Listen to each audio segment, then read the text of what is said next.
네, 지금부터 질의응답 시간을 가지겠습니다. 배석자분들은 단상 위로 올라와 주시기 바랍니다. 브리핑은 사회적 거리두기 조치로 인해 온라인으로 진행되고 있습니다. 기자분들이 온라인으로 전달한 질문에 답하는 형태로 진행됩니다. 구체적인 통계 등에 대한 문의는 언론대응팀으로 부탁드립니다. 우선 보건복지부 출입기자단에서 보내준 질의를 먼저 드리도록 하겠습니다. 요양병원 관련된 질의가 3개 연달아 있어서 관련 질의 쭉 드리도록 하겠습니다. 어제 사망자 20명 중에 요양병원에서 돌아가신 분들이 몇 분이나 되는지, 전체 사망자 중에 요양병원에서 돌아가신 분이 몇 분인지 확인 부탁드린다는 질의가 있었고요. 요양병원을 코호트 격리한 이후에 격리 등 어떤 조치를 하고 있는지 궁금하다는 질문도 있었습니다. 요양병원 전체 코호트 격리가 아니라 확진자들을 1인실이 있는 격리병원으로, 즉 요양병원 밖으로 이송해야 한다는 지적이 있는데 이에 대해서는 방역당국은 어떤 입장인지 궁금합니다. 네, 사망자에 대한 기본적인 통계는 방대본에서 계속 생산을 해내고 있습니다. 저희들이 방대본 어제 자료를 공유를 받지만 아주 자세한 사항들은 공유는 받지는 못하고 있는데요. 지금 이제 어제 20명 중에서 요양병원이나 요양시설에서 사망하신 분은 저희가 알기로는 1명으로 알고 있습니다. 또한 어제 40명 사망자가 이제 발생했는데 어제 0시 기준으로 사망자 집계된 것으로 보면요.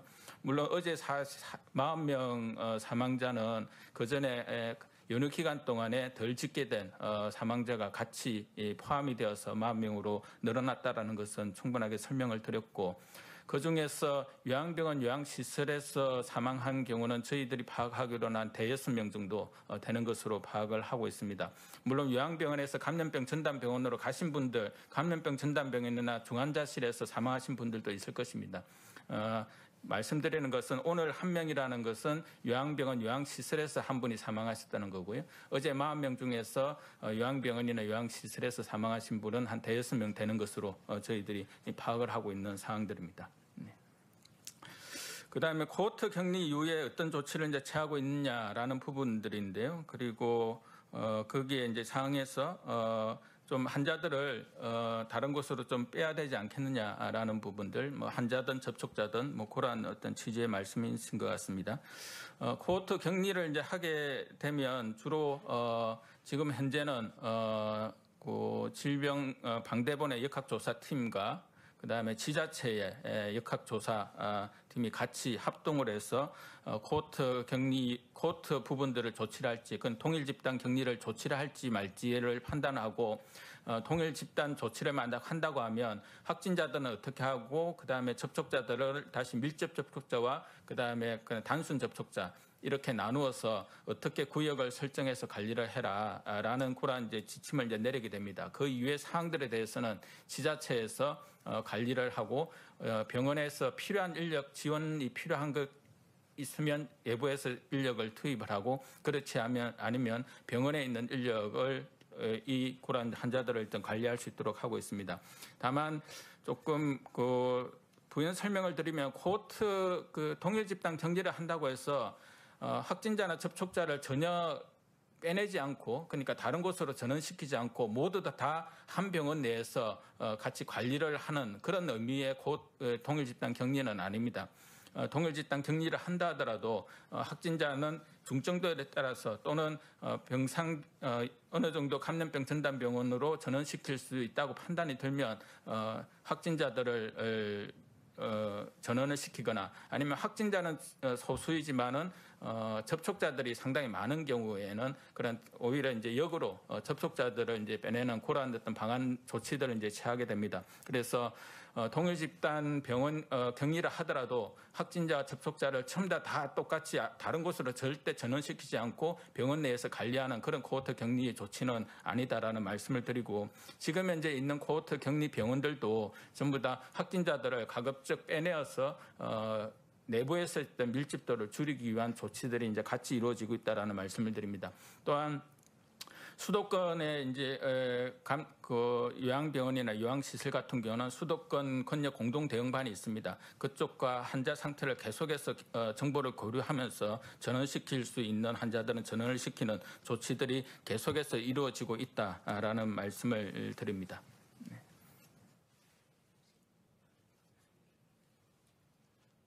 네, 다음 질문 드리기 전에 현장 온라인 질의가 코호토 격리 시설 관련된 질의가 있어서 그거에 대한 추가 답변을 혹시 여쭤보고 다음 사전 질의 드리도록 하겠습니다.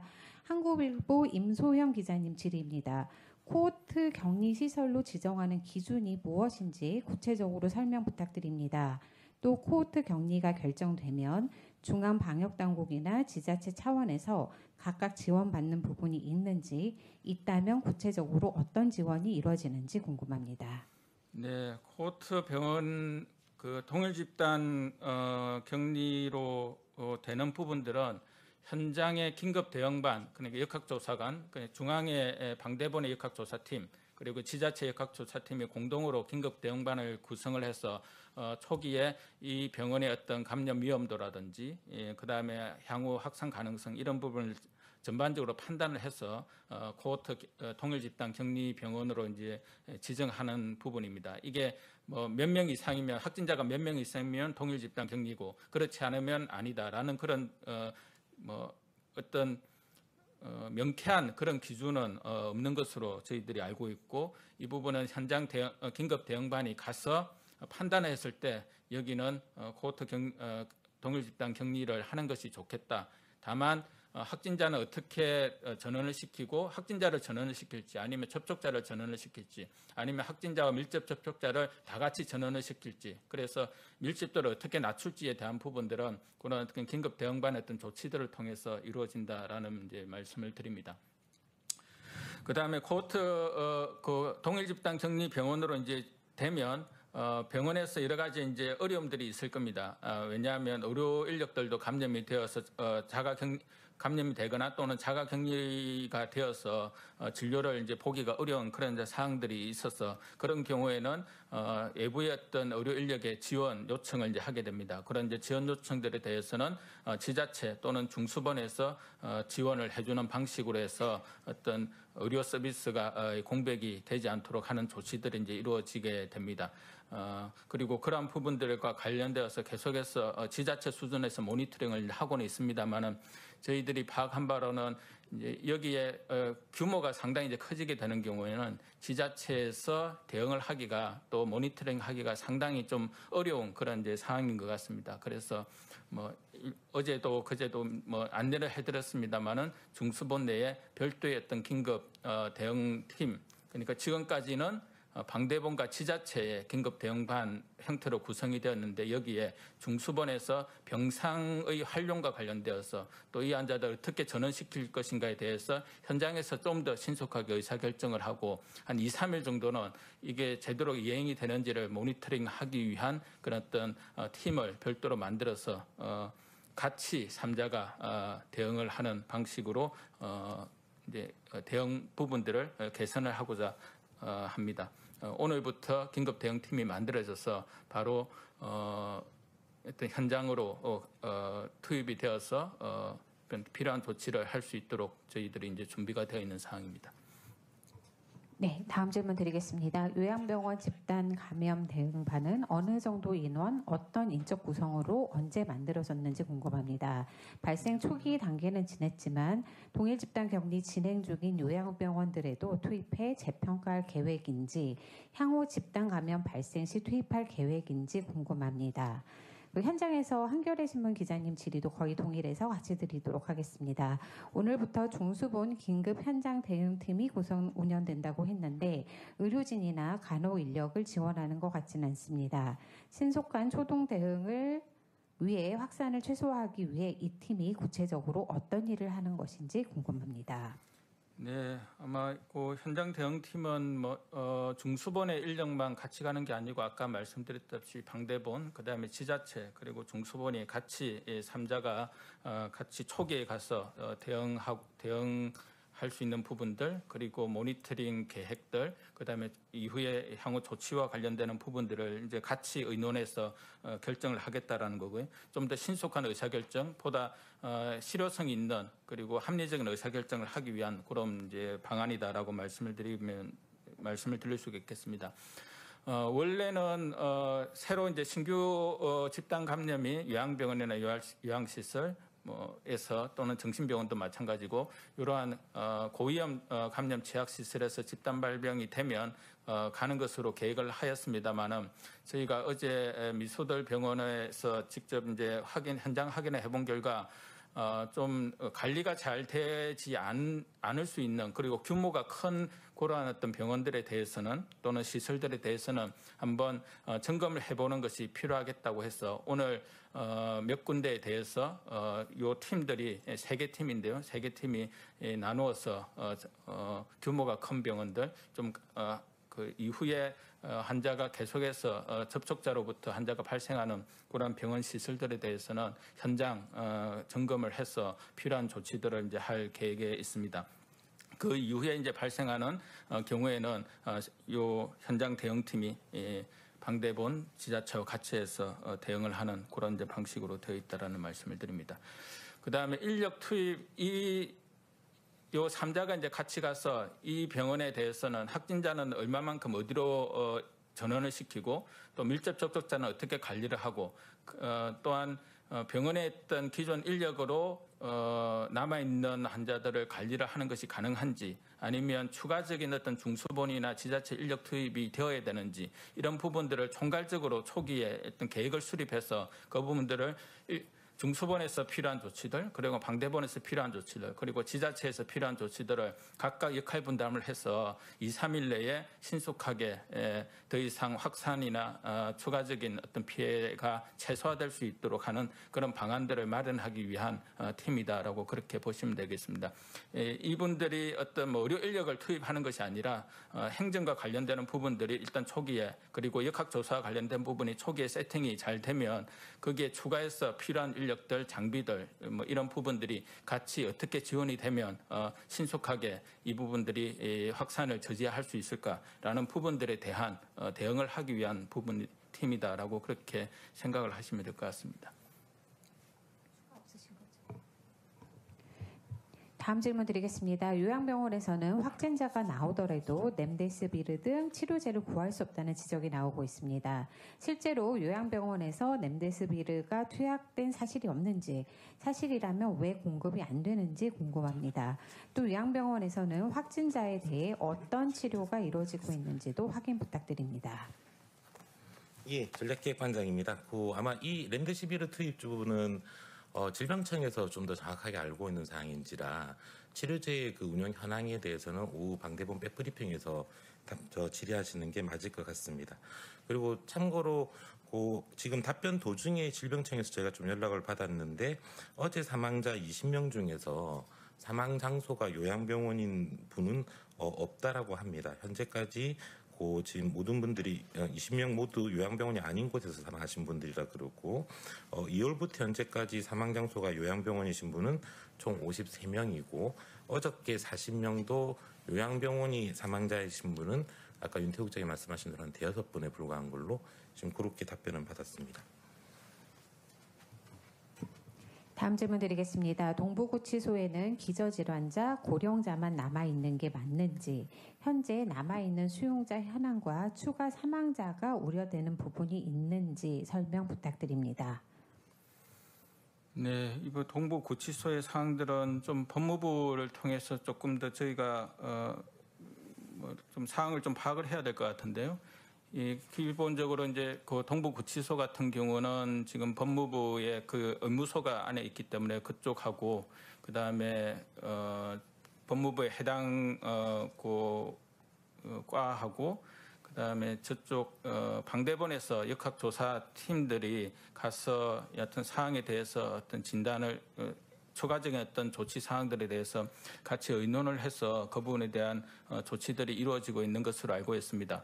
그래서 저희들이 지금 말씀드릴 수 있는 것은 기저질환자, 고령자가 어떻게 조치가 되었다라는 부분들과 관련되어서는 아직까지는 중수본에서 파악을 하고 있는 부분들은 없는 것 같습니다만은 지금 현재 생활치료센터로 어떤 확진자들을 여튼 빼내고 다른 이제 구치소로 또는 교도소로 좀 전원을 시키고 있는 그런 이제 부분들이 있고 아마 기저질환자 고령자에 대해서는 아마 별도의 어떤 조치들이 있었을 것이라고 생각이 듭니다만은 그 부분과 관련돼서 저희가 정확하게 공유를 받은 부분이 없어서 이것은 오후에 어떤 방대본을 통해서 아마 확인을 좀 해 보시는 것이 어떨까 싶습니다.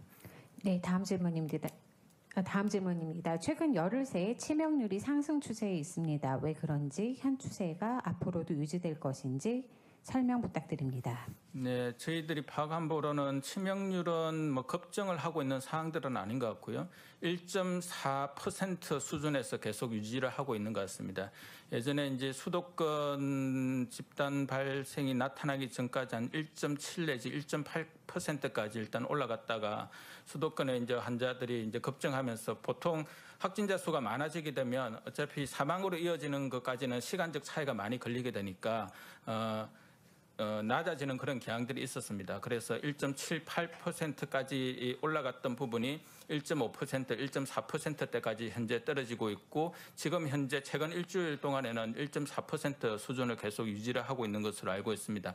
다만 수도권에 환자 수가 많이 발생을 하고 그중에 기저질환자, 고령의 환자들이 요양병원, 요양시설 등에서 많이 발생을 하고 있기 때문에 이 부분들은 향후에는 이분들께서 이제 사망률이 이제 또 치명률이 높은 그런 분들의 인구 특성을 가지고 있기 때문에 조금씩 올라갈 그런 가능성들은 있습니다만은 최근이라고 해서 특별하게 급격하게 높아진 그런 상황들은 아니다라는 말씀을 드립니다. 저희들이 파악하고 있는 바로는 최근 일주일간의 한 1.4% 수준으로 계속해서 유지가 되고 있는 것으로 알고 있습니다.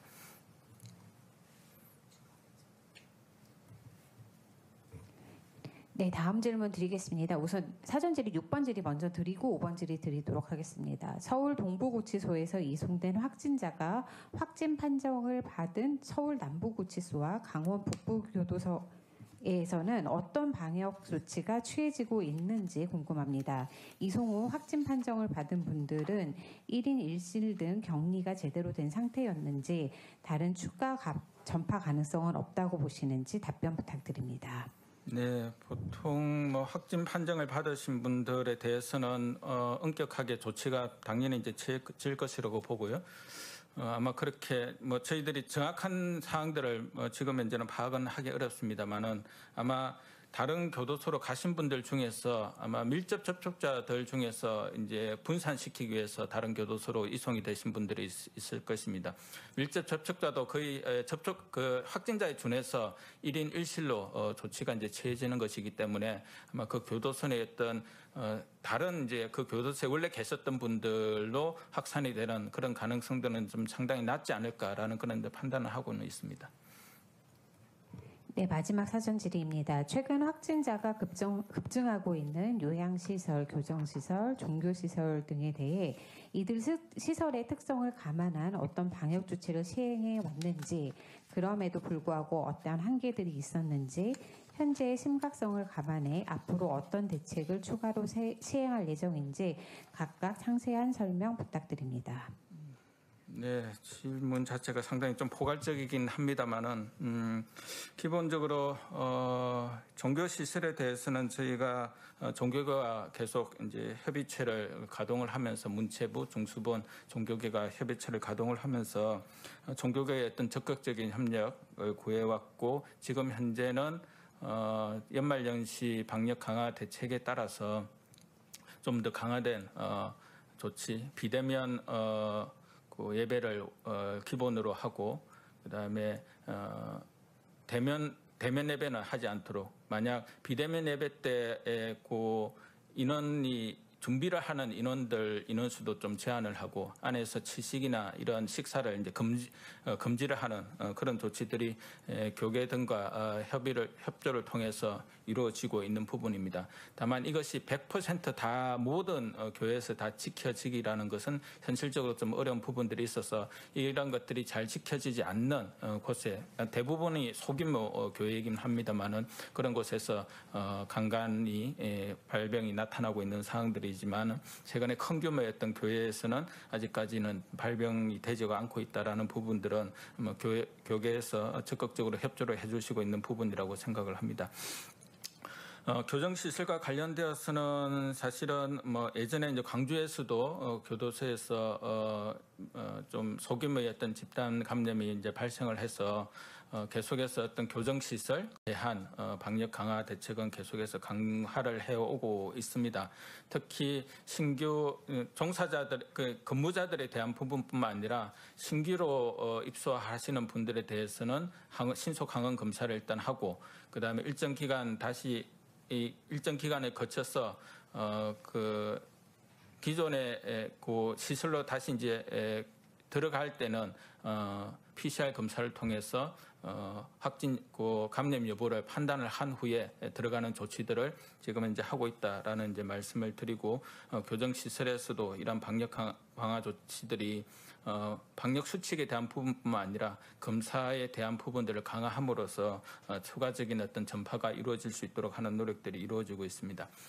요양병원, 요양시설 등에 대해서도 저희들이 계속해서 올해도 한 3차례 정도의 전수 점검이 좀 이루어졌고 그다음에 검사에 대한 부분들도 수도권의 1주 단위로 비수도권의 2주 단위로 그리고 의심이 되면 신속 항원 검사를 종사자들에게 바로 이제 할 수 있도록 하는 그런 어떤 검사에 대한 강화 조치 그다음에 방역 수칙의 강화 조치들이 계속해서 좀 이루어지고 있습니다. 여기에 더 추가해서 좀 초기에 대응을 좀 신속하게 하기 위한 그런 방안들이 이제 중수본에서 있던 신속 현장 대응팀이 같이 들어가서 할 수 있는 그런 방안들을 해서 사전 예방적인 부분들에 대한 조치들도 계속해서 강화를 하고 있고 행여나 그곳에서 발생이 되더라도 큰 규모로 이어지지 않도록 하는 초동 대응 부분과 관련되는 대응들이 계속해서 강화를 하고 있습니다. 이러한 부분들을 계속해서 충실하게 이행을 하면서 또 미흡한 부분에 대해서 또 또 저희가 모르는 그런 어떤 부분들이 좀 있을 것 같습니다. 그런 것은 어떤 현장의 의견들, 여러 전문가들의 의견들을 같이 좀 제합을 해서 개선할 수 있는 부분들은 지속적으로 개선을 하고자 합니다. 네, 지금부터는 현장 질의 드리도록 하겠습니다. 네, 한국일보 기자님 질의는 드렸고요. MBN 강대엽 기자님 질의입니다. 주말까지 확산세가 줄어들지 않으면 거리두기 3단계 격산 논의 이야기가 나오고 있습니다. 실제 시행된다면 결혼식을 앞둔 이들에 대한 보완, 지원책도 논의가 되는 것인지 설명 부탁드립니다. 예, 정략계 반장입니다. 현재 그 거리두기 단계는 수도권 2.5단계, 그 외 비수도권 2단계를 기본으로 연말연시 특별 방역 대책이 1월 3일까지 함께 가동되고 있습니다. 현재 1월 3일까지 이 모든 특별 방역 대책을 비롯한 거리두기 단계가 초점을 맞춰져 있기 때문에 그 전에 이 이후의 거리두기 단계를 어떻게 조정할 건지에 대해서는 중대본을 중심으로 각 부처와 지자체들의 의견 그리고 생활방역위원회 등의 의견을 모아서 결정할 예정입니다. 다만 그 과정에서 어떤 결과가 나오든 거기에 따른 후속 조치들은 함께 논의해서 좀 발표해드리도록 하겠습니다. 네, 강원일보 박서화 기자님 질의입니다. 강원도 철원에서 12월 23일 확진 판정을 받은 정신과적 치료가 필요한 확진자분이 입원할 병상을 찾지 못하고 있는 것으로 파악됐다고 기자님 설명하셨습니다. 혹시 오늘은 입원이 되었는지 궁금하다고 하였고 강원도 내 정신과 공공병원인 국립춘천병원에서 수용하지 못한 이유가 무엇인지 궁금하다고 질의 주셨습니다. 네, 이 부분은 좀 저희들의 확인이 필요할 것 같습니다. 저희가 음성의 경증의 정신과 확진자, 정신질환 확진자들이 입원을 할 수 있는 병원들이 지금 이제 가동이 되고 있기 때문에 그쪽으로 혹시 전원 조치되었는지 확인이 좀 필요한 사안이고요. 아마 국립춘천병원은 저희들이 전국에 한 6개인가요? 국립정신병원이 있는데요. 그 국립정신병원들이 다 동일한 어떤 시설 여건을 갖추고 있지가 않아서 주로 다 이제 코로나19와 관련되어서 저희 대응을 하고는 있지만은 국립춘천병원 같은 경우는 확진자를 관리를 하기는 어려워서 주로 이제 접촉자들을 이제 전원시키기 위한 다른 이제 정신병원에서 접촉자들을 이제 전원시키기 위한 곳으로 국립춘천병원이 아마 활용이 되는 것으로 그렇게 알고 있습니다. 그래서 확진자에 대해서 정신과 질환을 앓고 계시는 확진자들에 대해서는 음성에 있는 그 정신질환 감염병 전담 병동하고 그다음에 저쪽에 서울에 있는 국립정신건강센터 쪽 그리고 마산에 기렉병원에 있습니다. 국립마산병원 이러한 곳들이 정신과적 질환을 앓고 계시는 확진자들을 위한 어떤 병원이다라는 말씀을 드립니다. 네. 네, 다음 질문 드리겠습니다. 머니투데이 지형호 기자님 질의입니다. 과거 택배물류센터 집단 감염 때 물류로 인한 감염 우려에 대해 방역당국은 가능성이 낮다며 물류 제한을 하지 않았습니다. 동부구치소에서 방역당국과 상의해 바이러스 전파 우려를 이유로 서신 외부 발송을 금지하고 있다고 기자님 말씀하셨습니다. 여기서 논의한 방역당국이 어디인지 또 택배 물류 사례와 비교해 전파가 어떻게 이루어질 수 있는지 설명 부탁드립니다. 네, 이 사항은 저희도 인지를 못하고 있는 사항이라서 답변을 드리기가 좀 어려울 것 같습니다. 아마 법무부 쪽이나 아니면 방역당국이라고 하면 아무래도 방대본 쪽과 협의를 했을 수도 있을 것 같은데요. 좀 확인을 해보는 게 좋을 것 같습니다. 아직 중소본 차원에서는 이 부분에 대한 인지는 못하고 있습니다. 경향신문 박채영 기자님 질의입니다. 구로구의 미소들 요양병원 외에 부천 휴플러스 요양병원, 고양시 미소아침 요양병원, 울산 양지 요양병원 등 동일 집단 격리 중인 다른 요양병원에 대해서도 확진자 전원 이송이나 인력 지원 계획이 있는지 궁금합니다. 미소들 요양병원만 우선 계획을 수립한 거라면 왜 여기를 먼저 지원하기로 했는지 다른 요양병원들은 언제쯤 확진자 전원 이송이 이루어지는지도 궁금합니다. 네, 미소들 요양병원만 전원 조치가 이루어지는 것이 아니고요. 그 이전에도 언급하셨던 혀플러스 요양병원, 미소아침 요양병원, 양지 요양병원도 계속해서 병상이 마련이 되는 대로 또한 돌봄 인력이 확보되는 대로 계속해서 전원 조치가 이루어지고 있다라는 말씀을 드리고요. 그리고 지금 현재 어떤 지자체 수준에서 계속해서 이제 관리가 되고 있는 부분들에 대해서 저희가 이제 중수본 차원에서 실태 점검을 어제 미소들 요양병원을 중심으로 일단 했는데요. 오늘 아마 이들 주요 병원들에 대해서도 기본적으로 실태 점검을 지금 하기 위해서 실태 조사를 나갈 예정이다라는 말씀을 드립니다. 여기에 있는 모든 병원들에 대한 부분들보다는 좀 지금 현재 확진자가 계속해서 이제 나타나고 있는 그런 병원들 중심으로 해서 실태 점검을 중수본 차원에서 지자체와 방대본 같이 협업해서 실태 점검을 할 계획이고 이다라는 말씀을 드리고요. 전원 조치라는 부분들이 아까도 말씀드렸다시피 코호트 동일 집단 격리 병원이라고 해서 환자 전원이 전혀 이루어지지 않고 그 안에서만 다 치료를 하는 그런 개념이 아닙니다. 필요하면 계속해서 코호트 동일 집단 격리 병원에서의 가장 큰 기본적인 요건은 전제 조건은 밀집도를 낮추는 것입니다. 그래서 밀집도를 낮추기 위해서 계속 확진자들에 대해서는 전원 조치들이 이루어지고 있다라는 그런 말씀을 드립니다. 네, 다음 질문 드리겠습니다. 경향신문 이창준 기자님 질의입니다. 방금 전 국방부에서 주한 미군 내 한국인 접종이 가능하다고 미군에 통보했다는 보도가 있었습니다. 그렇다면 한국 국민도 접종을 시작하게 되는 것인데 기존까지는 해외 접종 상황을 통해 부작용이나 이상 반응 등을 모니터링한 후에 국내 접종을 시작하겠다는 것이 정부 입장이었습니다. 그럼 이제 방역당국 차원에서도 백신 국내 접종, 특히 주한미군을 대상으로 국내 도입된 모더나 백신 국내 접종이 안정성이 문제가 없다고 판단한 것인지 궁금합니다. 아무래도 백신과 관련되는 것은 상대본 통해서 좀 답변을 하시는 것이 좋을 것 같습니다. 저희들이 이러한 사항이 어떤지에 대해서도 정확하게 인지는 아직까지 못하고 있고 여러 가지 어떤 내부적 어떤 사정들, 어떤 판단에 대한 부분들, 조합미군과의 어떤 협의라는 부분들이 아마 같이 있었을 것 같은데요.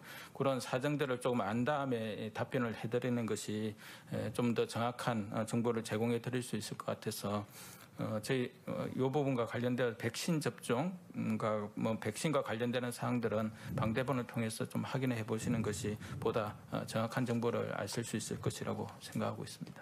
네, 한국일보 김진주 기자님 질의입니다. 긴급 현장 대응팀과 관련해서 규모가 큰 병원이나 시설에 대한 재점검과 함께 새로운 집단 감염 발생까지 살피려면 3개 팀으로는 다소 버거울 것 같은데 추후 팀이 추가될 수도 있는지 궁금합니다. 추가로 규모가 큰 병원에 대한 재점검과 관련해서는 혹시 몇 곳이고 어디인지도 밝혀줄 수 있는지 궁금합니다.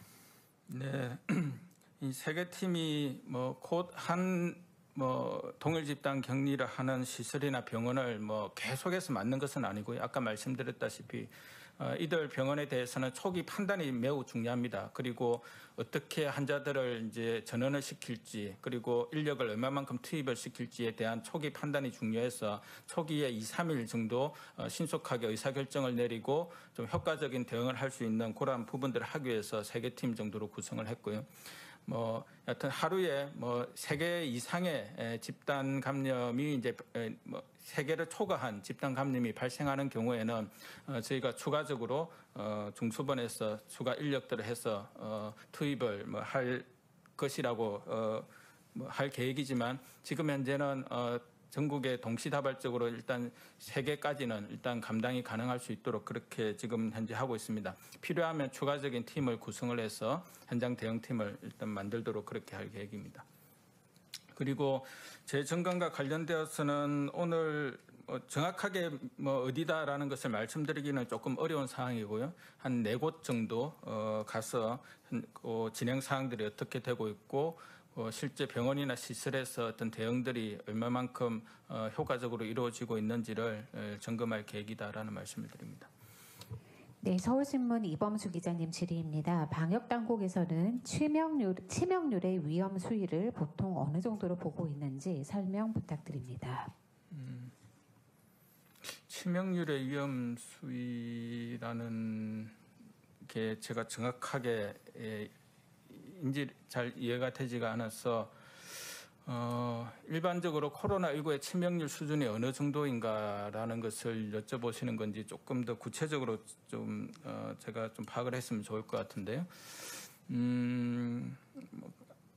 지금 이제 코로나19와 관련되어서는 마땅한 치료제가 없는 상황입니다. 그래서 기본적으로는 조금 중증의 환자들에 대해서는 람데시비르를 투여를 하고 또 산소 치료를 하는 것이 중요하다고 해서 어떤 중정도 이상의 환자들은 기본적으로 이제 산소 치료 주로 이제 콧줄로 산소를 넣는 방식 또는 산소 마스크를 통해서 하는 방식 이런 것을 통해서 중증도로 가는 것을 낮출 수 있다라고 판단하지만 이게 가장 효과적인 이제 치료제가 없는 상황에서 치명률은 외국을 보더라도 한 2% 예전에는 상당히 7, 80%까지 올라가고 10% 이상인 국가들도 있었지만 최근에는 한 2 내지 3% 수준에서 유지가 되고 있는 것 같습니다. 우리나라는 그보다 낮은 1.4%대 수준을 유지를 하고 있는 상황이고요.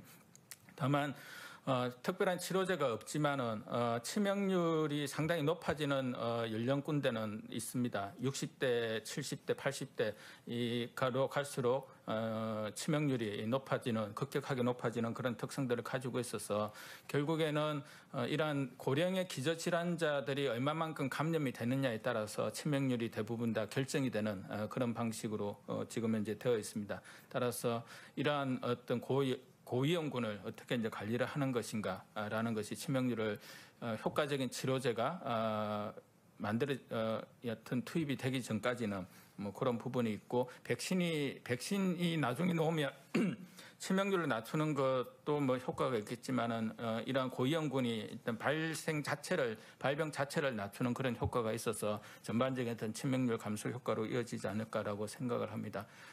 다만 현재 외국의 어떤 사례들을 보면 코로나19의 치명률은 한 2% 수준에서 유지가 되고 있는 것으로 좀 잘 치료가 되는 곳도 한 2% 수준, 조금 고연령층이 많은 군 같은 경우는 2% 이상 뭐 이러한 수준에서 전 세계적으로 그렇게 치명률이 유지가 되고 있는 것 같습니다.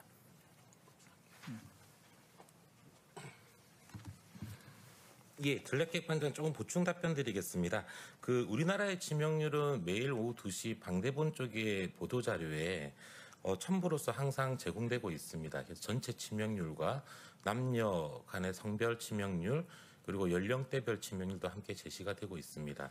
지금 아까 윤태호 국장이 설명하셨듯이 외국의 경우에서는 한 2에서 3%대 정도 어느 정도 안정적인 대응을 하고 있는 나라가 그렇게 되고 가끔 의료 체계가 좀 약간 붕괴가 되면서 의료 체계에서의 대응이 어려워지는 경우는 5% 이상으로 치명률이 올라가는 경우들을 종종 볼 수 있습니다. 현재 우리나라는 상반기의 경우에는 한 2.4% 정도의 치명률을 유지하고 있었고 저희가 한 10월 정도, 10월에는 1.7%에서 플러스 마이너스로 계속 유지를 하고 있었고 현재 12월 어제 기준으로는 1.46%의 치명률을 관리하고 있습니다. 따라서 지금 현재 의료 체계의 대응 능력에 있어서는 환자들의 전체적인 치료 양상이나 그 결과치인 치명률에 있어서는 큰 문제가 없는 상황으로 보고 있고 이러한 수치들이 외국하고 비교하는 부분도 중요하겠지만 갑자기 급격하게 올라간다는 만약 특성이 나온다 그러면 그거는 좀 위험한 신호로 볼 수 있을 건데 현재까지는 전체적으로 치명률은 계속적으로 좀 안정적으로 낮춰 나가고 있는 상황을 가고 있다라고 좀 설명드릴 수 있을 것 같습니다. 네, 뉴스원 이형진 기자님 질의입니다. 어제 방대본 브리핑에서는 전날 사망자 40명 중에 요양원 관련 사망자가 28명이라고 했습니다. 근데 오늘 브리핑에서는 6명이라고 설명하셨는데 숫자가 달라진 이유가 있는 건지 확인 부탁드립니다.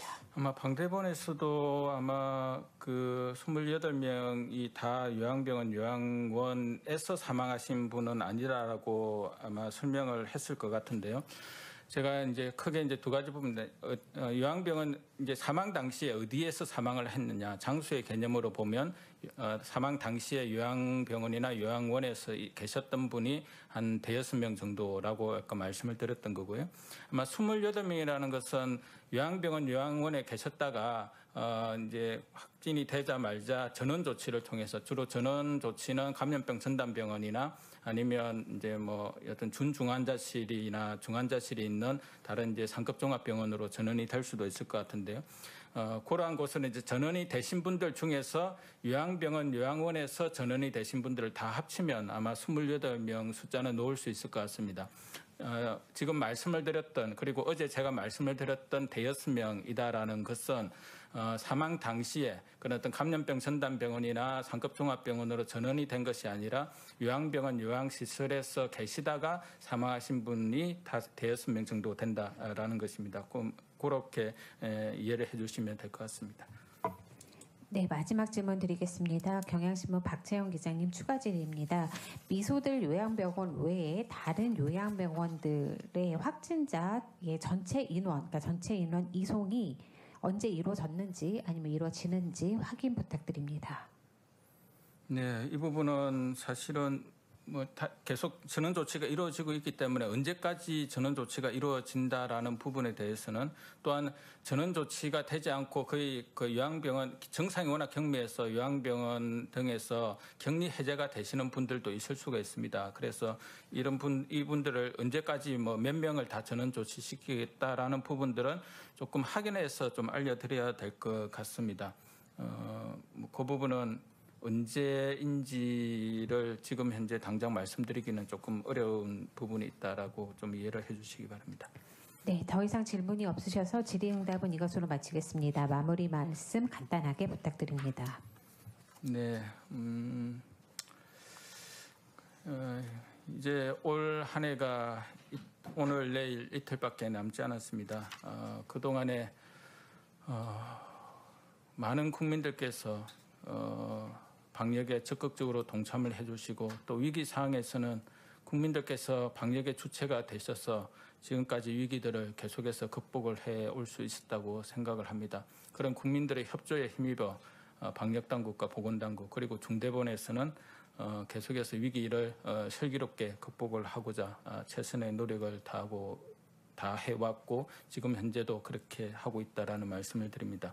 3차 유행이 생각보다는 계속 이제 길어지고 있는 상황들입니다. 여러 가지 이제 요인들도 있고 외국의 어떤 상황들을 보더라도 쉽게 꺾이지 않고 계속 증가하는 그런 추세에 있습니다. 우리나라는 증가 추세는 억제를 하고 있지만 그렇다고 해서 특별하게 뚜렷한 감소를 보이지 않는 이제 그런 이제 상황들로 계속 유지가 되고 있는 상황들입니다.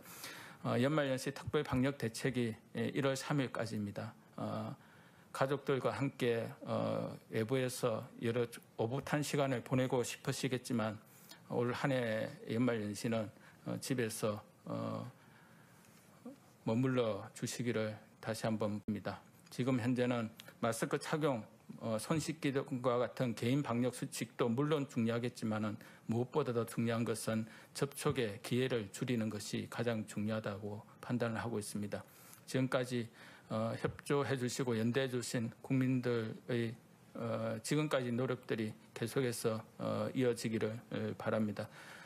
방역당국과 보건당국 그리고 중대본에서도 국민들의 이러한 협조에 부응하도록 최선의 노력을 다하도록 하겠습니다. 감사합니다. 네, 이것으로 브리핑 마치겠습니다. 참여해 주셔서 감사합니다.